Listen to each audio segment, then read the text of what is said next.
Nandyal news 9 కి స్వాగతం. ఈ రోజు వార్తలోని ముఖ్యాంశాలు. దసరా పండుగ సందర్భంగా ప్రత్యేక బస్సులు నడిపేందుకు 79 ప్రత్యేక సర్వీసులు ప్రజా రవాణా జిల్లా అధికారి రజియా సుల్తానా వెల్లడి. అనారోగ్యంతో బాధపడుతూ 14 రోజులు ఐసీయూలో చికిత్స పొందుతూ మృతి.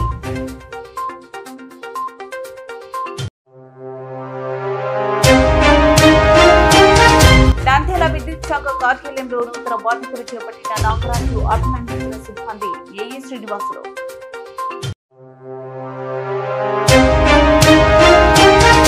స్వర్ణాంధ్ర 2047 జిల్లా ప్రణాళిక సిద్ధం చేస్తున్నాం. ప్రజాప్రతినిధులు, ప్రజలు, స్వచ్ఛంద సంస్థలు.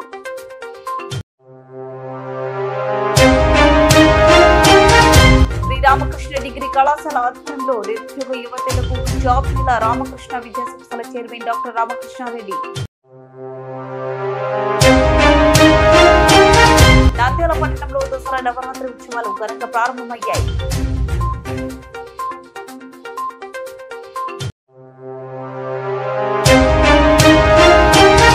అహోబిలం లక్ష్మీ నరసింహస్వామి ఆలయంలో నవరాత్రి ఉత్సవాలు ఆరంభమయ్యాయి. దసరా పండుగ సందర్భంగా ప్రత్యేక బస్సులు నడిపేందుకు ఆర్టీసీ అధికారులు చర్యలు చేపట్టారు. ఈ నెల 8 నుంచి 11వ తేదీ వరకు 79 ప్రత్యేక సర్వీసులు నడపాలని నిర్ణయించారని జిల్లా ప్రజా రవాణా శాఖ అధికారి రజియా సుల్తానా పేర్కొన్నారు. ఈ సందర్భంగా కార్యాలయంలో ఏర్పాటు చేసిన విలేకరుల సమావేశంలో జిల్లా అధికారి రజియా సుల్తానా మాట్లాడుతూ దసరా పండుగ సందర్భంగా ప్రయాణికుల రద్దీకి అనుగుణంగా వీటిని తిప్పనున్నారు. ఆళ్లగడ్డ 11, ఆత్మకూరు 10, బనకాలపల్లి 11, కోవెలకుంట్ల 12, డోన్ 10, నంద్యాల డిపో పరిధిలో 25 ప్రత్యేక బస్సులు నడపనున్నారు. 40 ప్రయాణికుల ముందస్తు రిజర్వేషన్ చేసుకునే అవకాశం కల్పించారు. ఏపీఎస్ఆర్టీసీ ఆన్లైన్ రిజర్వేషన్ ద్వారా ముందస్తుగా టికెట్ తీసుకునే సదుపాయం కల్పించారు. వీటికి సాధారణ ఛార్జీలు ఉంటాయి. రద్దీకి అనుగుణంగా బెంగళూరు, విజయవాడకు బస్సులు నడుపుతారు. రాకపోకలకు కలిపి ఒకేసారి ముందస్తుగా రిజర్వేషన్ చేసుకుంటే ఛార్జీలో 10% రాయితీ ఉంటుంది అని దసరా సందర్భంగా నంద్యాల జిల్లాలో 79 ప్రత్యేక బస్సులు నడుపుతున్నామని తెలిపారు. దసరా పండుగ సందర్భంగా ప్రయాణికులందరికీ దసరా శుభాకాంక్షలు. దసరా పండుగకు ఆర్టీసీ వారు నంద్యాల డిస్ట్రిక్ట్ నుంచి వేరియస్ డిపోట్ నుంచి స్పెషల్స్ ఆపరేట్ చేయడం జరుగుతున్నది. మొత్తం వివిధ డెస్టినేషన్స్ అంటే ముఖ్యంగా హైదరాబాద్, విజయవాడ, తర్వాత బెంగళూరు, ఈ 3 ప్లేసెస్కి మేము స్పెషల్స్ ఆపరేట్ చేస్తున్నాము. టోటల్ 79 స్పెషల్స్ ప్లాన్ చేయడం జరిగింది. దీంట్లో ఆలగడ్డ 11, ఆత్మకూరు 10, బనగానపల్లి 11, డోన్ 10, కోయలకుంట్ల 12, నంద్యాల 25 ఈ విధంగా సర్వీసెస్ ప్లాన్ చేయడం జరిగింది టెంటేటివ్గా. ఆల్రెడీ మియాపూరు, తర్వాత బిహెచ్ఎల్ వాటి అందరికి కూడా రిజర్వేషన్ స్పెషల్స్ ఓపెన్ కూడా చేయడం జరిగిందండి. అదేవిధంగా డౌన్లో అంటే పండగ అయిన తర్వాత కూడా మళ్ళీ డౌన్ ట్రాఫిక్ క్లియర్ చేయడానికి కూడా స్పెషల్స్ ఆపరేట్ చేస్తాము. టోటల్ హైదరాబాద్ రూట్లో 84 బస్సెస్ ప్లాన్ చేస్తాము వివిధ డిపోల నుంచి పండగ తర్వాత. అలాగే బెంగళూరు రూట్లో 15, విజయవాడ రూట్లో 3, total 102 buses down traffic clear చేయడానికి కూడా ప్లాన్ చేయడం జరిగింది. ఈ సందర్భంగా ప్రయాణికులకు తెలియజేయడం ఏంటంటే అప్ అండ్ డౌన్ టికెట్స్ ఒకటేసారి చేసుకున్న వారికి 10% టికెట్ ఫేర్లో కన్సెషన్ ఉంటుంది. కాబట్టి ప్రయాణికులు అప్ అండ్ డౌన్ ట్రావెల్ ఒకటేసారి టికెట్స్ తీసుకోవాల్సిందిగా కోరుతున్నాను. మరి ఇంతే కాకుండా మనకి ఈ స్పెషల్సే కాకుండా మనం అరుణాచలానికి కూడా ఎవ్రీ మంత్ అమావాస్య పౌర్ణమి రోజు ఒక బస్సు ఆపరేట్ చేస్తున్నాము. ఆ బస్సు కూడా మంచి స్పందన వస్తుంది ప్రయాణికుల నుంచి. ప్రయాణికులు ఇంకా ఎక్కువ అవసరమైతే ఇంకొక అడిషనల్ స్పెషల్ బస్ కూడా ఆపరేట్ చేయడానికి సిద్ధంగా ఉన్నాము. అదే కాకుండా మనకి ఆర్టీసీలో కార్గో ఫెసిలిటీ కూడా మనకి అందుబాటులో ఉంది. మనం ఎక్కడి నుంచి అయినా ఈ మన డిపోస్ నుంచి వేరే ఆర్టీసీ బస్సెస్ ఉన్న ఏ ప్రదేశానికైనా మనము అత్యంత లీస్ట్ టైంలో మనము మన పార్సెల్స్ని ట్రాన్స్పోర్ట్ చేసుకోవచ్చు. సో పబ్లిక్ ఈ ఫెసిలిటీని కూడా యూజ్ చేసుకోవాల్సిందిగా కోరుతున్నాను. Thank you. అనారోగ్యంతో బాధపడుతూ 14 రోజుల ఐసీయూ చికిత్స పొందుతూ మృతి చెందిన ఫాతిమా డబ్బు కట్టి మృతదేహాన్ని తీసుకుని వెళ్లమని ఆసుపత్రి యాజమాన్యం డిమాండ్ చేయడంతో రోడ్డెక్కారు బాధితులు. నందమూరి నగర్ ప్రాంతానికి చెందిన ప్రభుత్వ ఆసుపత్రిలో డెలివరీ అయింది. కానీ అనారోగ్యంగా ఉండటంతో పద్మావతి నగర్ లోని ఎంఎస్ఆర్ ఆసుపత్రిలో కుటుంబ సభ్యులు ఇన్ఫెక్షన్ వచ్చిందని ఆసుపత్రిలో 14 రోజులు ఐసీయూలో చికిత్స చేశారు వైద్యులు. కానీ ఆమె కోలుకోలేక మృతి చెందింది. వైద్య సేవలకు 3.30 లక్షల బిల్లు వేసింది ఆసుపత్రి యాజమాన్యం. ఇందులో అడ్వాన్స్ 50,000 పోగా మిగతా మొత్తం 80,000 తగ్గించి 2 లక్షలు కట్టి మృతదేహాన్ని తీసుకుని వెళ్లమని యాజమాన్యం. తమ వద్ద ఉన్న 50,000 మాత్రమే ఇస్తామని బాధితులు కోరినా పట్టించుకోలేదు ఆసుపత్రి యాజమాన్యం. దీంతో బాధితులు రోడ్డుకి ధర్నా చేశారు.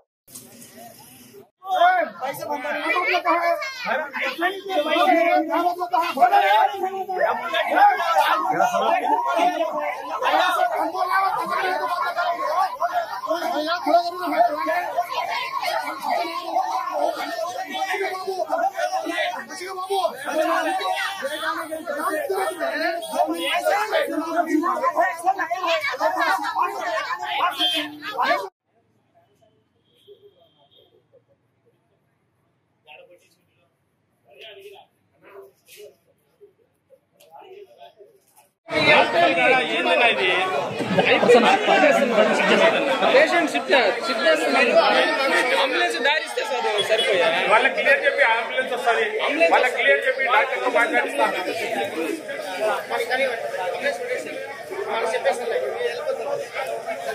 నువ్వు క్లియర్ చెప్పినా నువ్వు క్లియర్ చెప్పి నీకు అంబులెన్స్ వస్తే ఎక్కించి పంపిస్తాం.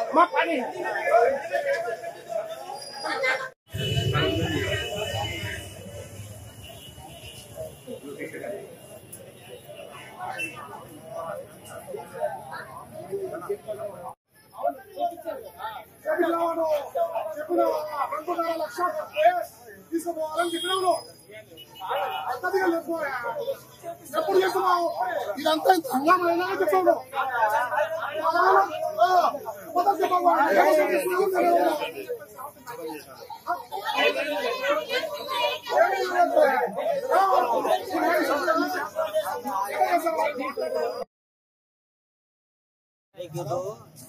बच्चे को जहाँ छनाओ ने क्या बोले तो करूर में क्या बोली ना करूर ले आओ ना क्या बोली हमारा हाथ में होता वहाँ तो मैं निंदा ले आओ को बोली ना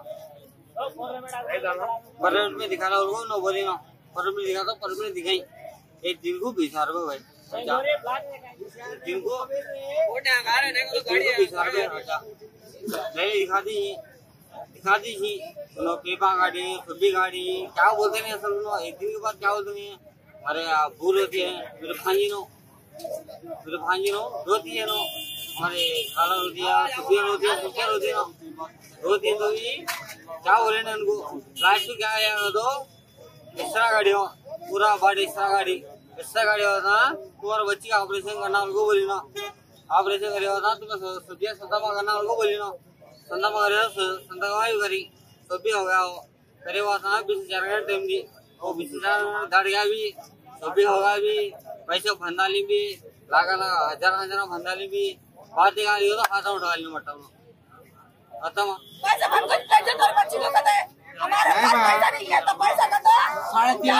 నంద్యాల విద్యుత్ శాఖ కార్యాలయంలో సాధారణ బదిలీలో భాగంగా బండి ఆత్మకూరు సంత జిట్టు గ్రామంలో పనిచేస్తున్న assistant line main Nagaraju Nandyal rural విద్యుత్ శాఖ కార్యాలయానికి బదిలీ కావడంతో రూరల్ విద్యుత్ కార్యాలయం ఏఈ శ్రీనివాసులు నాగరాజులు అభినందించారు.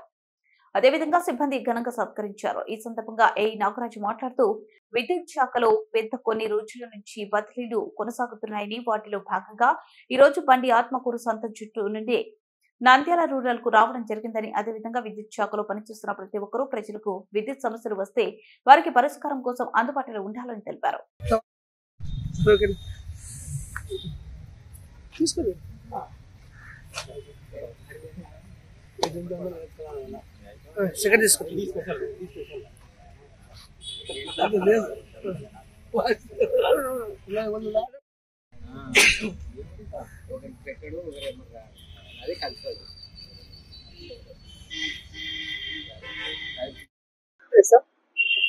అందరికీ నమస్కారం. ఈ మధ్య కాలంలో విద్యుత్ శాఖలో భారీగా జరిగినటువంటి ఓఎండ్ఎం సిబ్బంది బదిలీలో భాగంగా ఈరోజు బండాత్మకూరు మండలం నుంచి పెద్దకోటాల గ్రామానికి నాగరాజు ఏఎల్ఎం జాయిన్ అయిన సందర్భంగా, అలాగే హెచ్ఎస్ కోటాల బాబానగర్ నుంచి జలీల్ ఇక్కడ నందల్ రోల్స్ నుంచి D2 సెక్షన్ కు పోవడము, అక్కడ D2 సెక్షన్ నుంచి మురళి ఇక్కడికి రావడము, అలాగే D2 సెక్షన్ నుంచి గౌసు ఐలూరు మెట్టకు రావడము, తర్వాత జేఎల్ఎం గ్రేడ్ 2లు పులిమద్ది మునగాల గ్రామం నుంచి గుంతనాలకు పోవడము, గుంతనాల నుంచి మునగాలకు రావడము, తర్వాత చాపిరేవుల నుండి పుస్లూరుకు, పుస్లూరు నుంచి చాపిరేవులకు, ఈ విధంగా బదిలీలు జరిగిన రీత్యా సిబ్బంది జాయినింగ్ లో భాగంగా ఈ గ్యాదరింగ్ జరిగింది.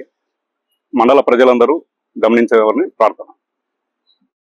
ఈరోజు బదిలీలో భాగంగా బండాత్మూరు మండలము కరిమద్దెల గ్రామం నుంచి నంద్యాల రూరల్ ఆఫీసు పెద్దకోటాల గ్రామంలో నేను రావడం జరిగినది.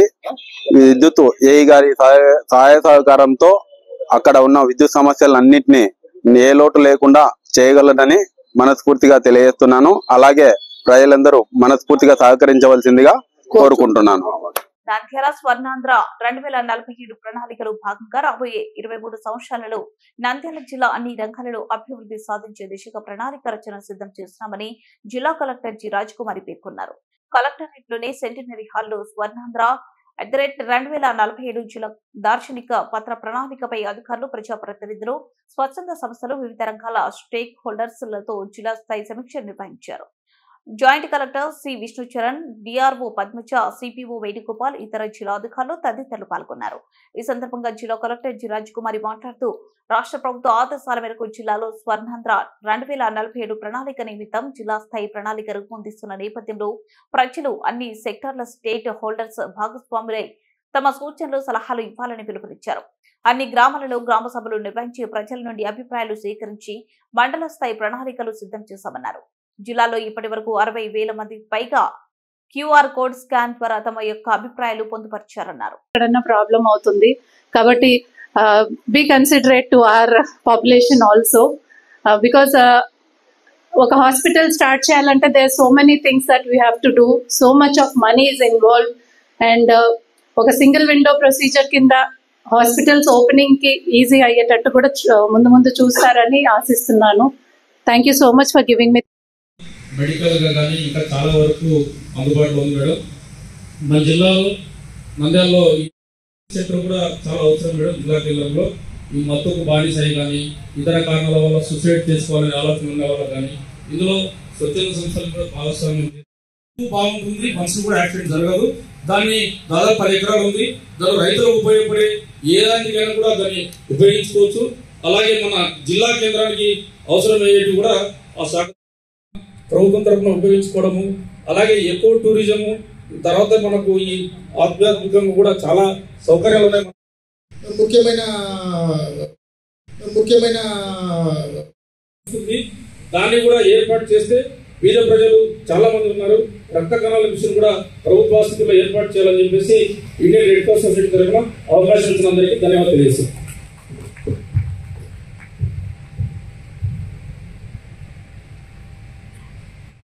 మహేష్, ఈరోజు హార్టికల్చర్ గురించి మాట్లాడుకుంటున్నాను. ఇప్పటికీ 30 సంవత్సరాలైంది మేడం మా ఆటోలో పెట్టుకొని.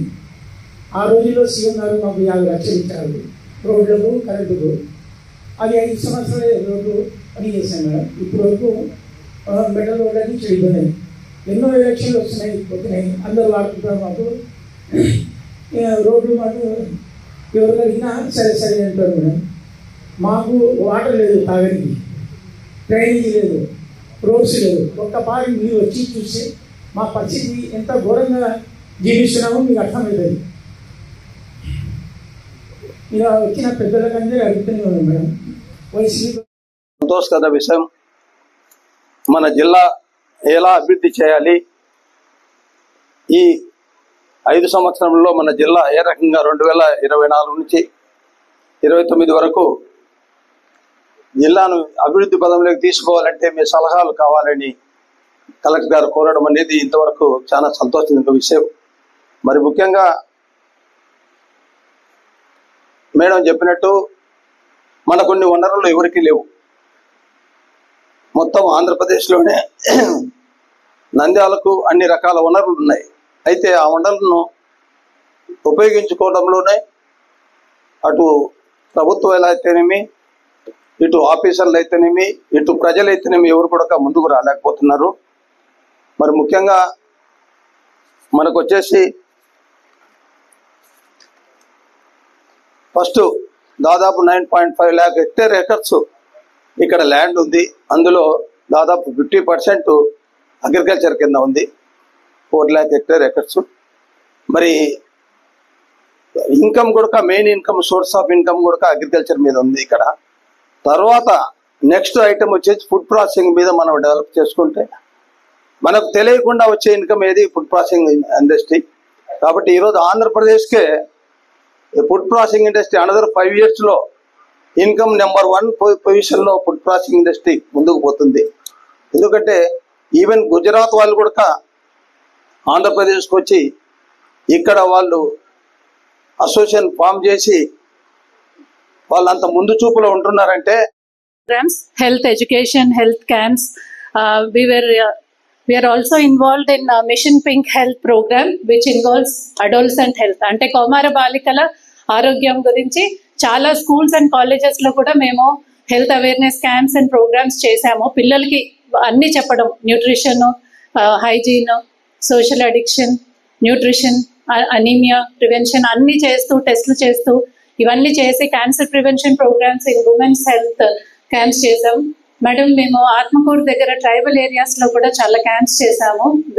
That is the place where there is lot of TB and anaemia even today.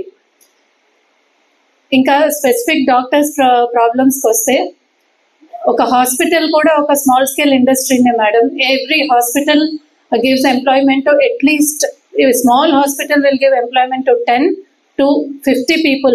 ఒక medium hospital. So recognise us as a industry. And ఇవాళ రేపు government hospital is working well, the setup itself is working well. And కొన్ని procedures డెఫినెట్గా ప్రైవేట్కి రావాల్సి వస్తుంది. దాని తర్వాత Aarogyasri programme కొన్ని హాస్పిటల్స్కే ఉంది madam. All the recognised hospitals should be able to render their services to the needy, not just few hospitals which are recognized as Aarogyasri. All the hospitals which are already having the registration, they should be able to give services to the needy people. So I hope you'll find a solution for that. And IMA in Nandyal is very active. We are Shri Ramakrishna degree కళాశాల ఆధ్వర్యంలో నిరుద్యోగ యువతి యువకులకు job Mela నిర్వహించారు. రామకృష్ణ విద్యా సంస్థల chairman doctor Ramakrishna Reddy Vivekananda ఆడిటోరియంలో ఎంపికలు వివిధ ప్రాంతాల నుంచి సుమారు 245 మంది నిరుద్యోగ యువతి యువకులు పాల్గొనడం జరిగిందని, వారికి మొదటగా గ్రూప్ డిస్కషన్, ఆ తదుపరి ఆన్లైన్ పరీక్ష నిర్వహించడం జరిగింది అని, దానిలో ఉత్తీర్ణులైన వారికి టెక్నికల్ రౌండ్ నిర్వహించడం జరిగిందని, టెక్నికల్ రౌండ్ లో ఉత్తీర్ణులై వారికి ఫైనల్ రౌండ్ నిర్వహించడం జరుగుతుందని కళాశాల చైర్మన్ డాక్టర్ జి రామకృష్ణారెడ్డి తెలిపారు. ఈ ఉద్యోగ మేళలో ఎంపికైన వారికి పలు కంపెనీలలో పనిచేయడానికి వారు అవకాశం కల్పించడం జరుగుతుందని, వీరికి 14,500 రూపాయలు వేతనంతో పాటుగా రవాణా సదుపాయం మరియు భోజన వసతి కూడా కల్పించడం జరుగుతుందని company senior HR manager Prashant తెలియజేశారు. ఇటువంటి ఇంటర్న్షిప్ డ్రైవ్లు మరియు జాబ్ మేళలు రాబోయే కాలంలో మరిన్ని నిర్వహించి మరియు విద్యా విధానంకు అనుగుణంగా నిరుద్యోగ యువతి యువకులకు మరియు విద్యార్థులకు ఉద్యోగ అవకాశాలు మరియు ఇంటర్నేషనల్షిప్ కల్పించడమే కళాశాల ధ్యేయమని కళాశాల చైర్మన్ డాక్టర్ జి రామకృష్ణారెడ్డి తెలియజేశారు. అకౌంటింగ్ సైడ్ కొంతమంది అనుకోవచ్చు, నాకు అకౌంట్స్ రాదు కదా, నేను ఎట్లా దాంట్లో జాబ్లో జాయిన్ కావాలి, అవన్నీ కూడా వాళ్ళు ట్రైనింగ్లో నేర్పిస్తారు. మీకు ఉన్నటువంటి అకౌంటింగ్ నాలెడ్జ్ వాళ్ళకి ఎంత ఉపయోగపడుతుందో తెలియదు, కానీ మీరు వెళ్ళిన తర్వాత వాళ్ళకి అనుకూలంగా అకౌంటింగ్ నాలెడ్జ్ని ఎట్లా ఇంప్రూవ్ చేసుకోవాలి, ఎక్కువ accounting knowledge A type of knowledge వాళ్ళ ఆర్గనైజేషన్ ఉపయోగపడుతుంది అన్న దాని మీద వాళ్ళు ట్రైనింగ్ ఇచ్చి మిమ్మల్ని అందులో వర్క్ చేయించడం జరుగుతుంది.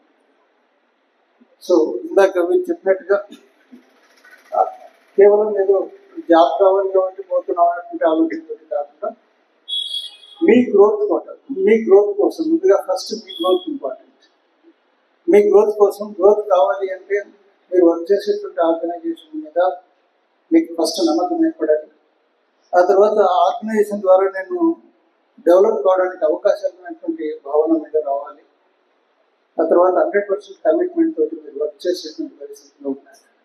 వాళ్ళేమో బ్యూటిఫుల్ ఎన్విరాన్మెంట్ని ఇస్తున్నారు, నైట్ షిఫ్ట్లో అయినా కూడాను మంచిగా మీకు భోజనాలు అరేంజ్ చేయడం, ట్రాన్స్పోర్టేషన్ ఇవ్వటం, మీ లివింగ్ కండిషన్స్ అన్నింటినీ కూడా చాలా మీరు హ్యాపీగా పనిచేయడానికి కావాల్సిన ఎన్విరాన్మెంట్ వాళ్ళు క్రియేట్ చేస్తారు.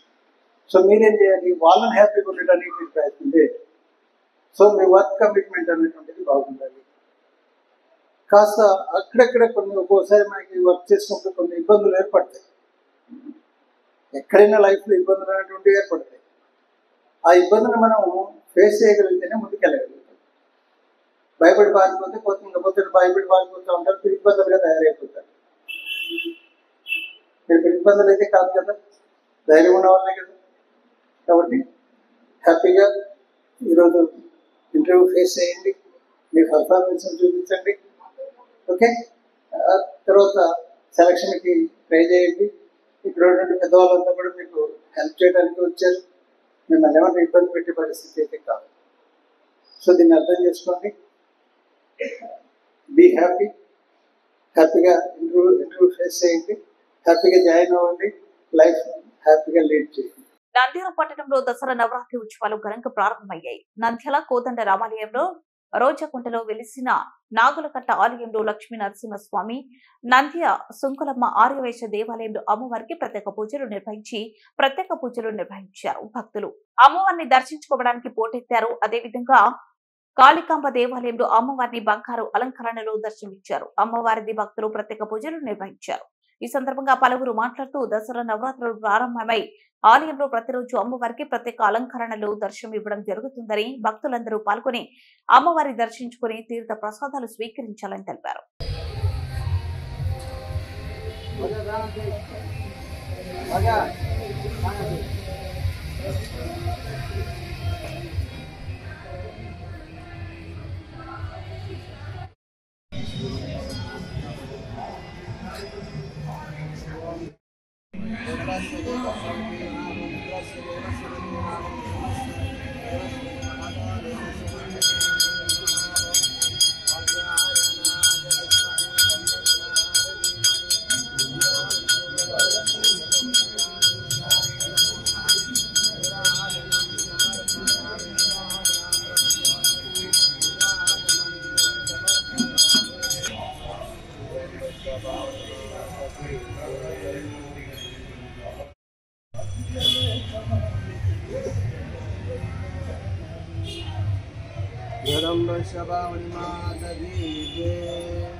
అలంకారం పెట్టాలి కదా.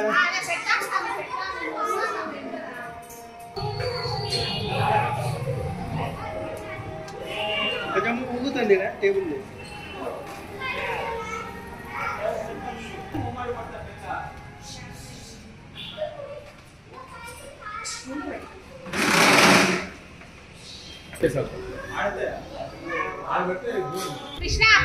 గ్యాప్ ఉండేది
कन्या परमेश्वरी माता जय बोलो वासवी कन्या परमेश्वरी माता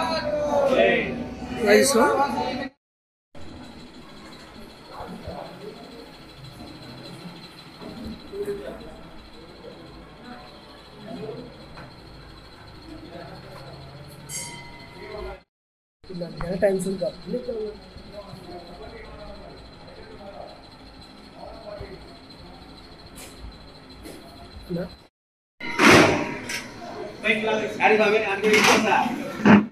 అర్ధగంట ముందు వచ్చింటే బాగుంది జనాలు ఫుల్ ఉండే కుదరలే స్వామి అన్ని గుళ్ళు తిరిగే చూడకుండా ఈ టైం అయినాయి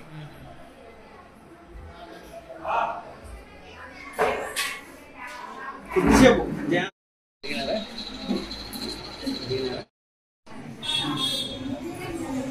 అహోబిలం లక్ష్మీ నరసింహస్వామి ఆలయంలో నవరాత్రి ఉత్సవాలు ప్రారంభమయ్యాయి. ఉత్సవాల్లో భాగంగా తొలి రోజు దిగువ అహోబిలంలోని ఆలయ ముఖ ద్వార మండపంలో ప్రహ్లాద వరద స్వామి, శ్రీదేవి, భూదేవి అమ్మవార్ల ఉత్సవ మూర్తులను కొలువుంచి పంచామృతాలతో అభిషేకం జరిపారు. ప్రత్యేకంగా అలంకరించి భక్తులకు దర్శనం కల్పించారు. సాయంత్రం అమృతవల్లిని విశేషంగా అలంకరించి పల్లకిపై కొలువు తీర్చి తీరు వీధిలో ఊరేగించారు. ఆలయ ప్రధాన అర్చకుడు కిడంబి వేణుగోపాలన్, మణియార్ సౌమ్య నారాయణ్ ఆధ్వర్యంలో ఉత్సవాలు నిర్వహించారు.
तुलसीदाम संचात भूमा कालिंदी गाले कलयतु वपुष कालिमा कैठभारे पक्षीन्द्रं पोत्रि सम्यं जलनिधि तनया संहितं योगसं